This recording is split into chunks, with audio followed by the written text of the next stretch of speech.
Bipolar and related disorders. It involves periods of high mood swings, presence of manic, hypomanic and depressive disorders. इंशाल्लाह ताला ये video देखने के बाद आप लोगों को ईजीली जो है वो बाइपोलर का जो पेशेंट होगा आप लोग ईजीली डायग्नोज कर पाएंगे कि इसको कौन सी टाइप है बाइपोलर की, किस टाइप का बाइपोलर डिसऑर्डर है। शर्त ये है कि आप लोगों ने गौर से सुनना है और समझना है। स्टार्ट करते हैं। फर्स्ट टाइप है बाइपोलर 1 डिसऑर्डर।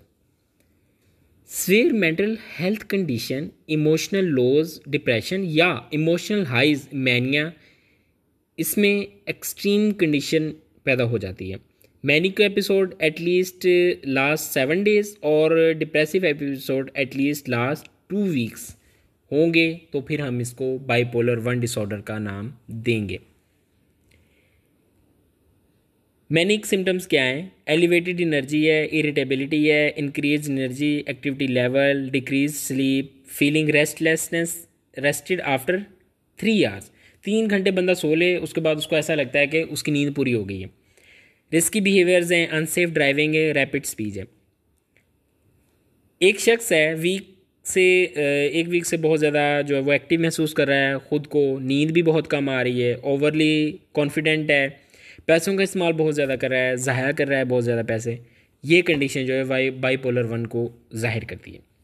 बाइपोलर 1 दोबारा सुन लें, सिवियर मेंटल हेल्थ कंडीशन है, डिप्रेशन और मैनिया की, इसमें एक्सट्रीम कंडीशन होती है। Manic episode at least last 1 week और depressive episode last 2 weeks. Manic symptoms के अंदर elevated energy, irritability, increased energy और इसके अलावा एक्टिविटी लेवल इंक्रीज़ हो जाता है, decrease sleep, feeling rested after 3 hours of sleep, risky behaviours हो जाते हैं, अनसेफ ड्राइविंग, रैपिड स्पीच। ये सारी जो हैं वो बाइपोलर 1 की जो वो इसकी डिस्क्रिप्शन है। नेक्स्ट है हमारे पास bipolar 2 disorder. Depressive episodes and hypomanic episode, not full blown manic. Hypomania जो है वो मैनिया से थोड़ा लेस सिवियर होता है। At least 1 episode of hypomania, less severe of from mania, at least 1 depressive episode lasting for 2 weeks. Symptoms of hypomania क्या है कि इसके अंदर कह रहा है कि ये लास्ट 4 डेज से हो। मैनिया 7 डेज ड्यूरेशन थी उसकी, इसकी जो है वो 4 डेज है। Elevated mood, increase energy, talkativeness, decrease need for sleep, feeling rested after 4 to 5 hours. Mania में 3 घंटे बाद बंदे की नींद पूरी हो जाती है और इसके अंदर 4 से 5 घंटे के अंदर नींद जो है बंदे को लगता है कि पूरी हो गई है। इंक्रीज्ड गोल directed activities, physical restlessness. Symptoms जो डिप्रेशन के उसमें वो कौन कौन से हैं? Depressed mood off most of the day, loss of interest player, loss of energy, feeling guilt, sleep disturbance.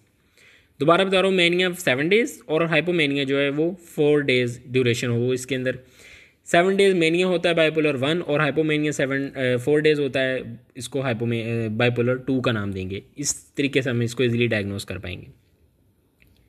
Next है साइक्लोथीमिक डिसऑर्डर।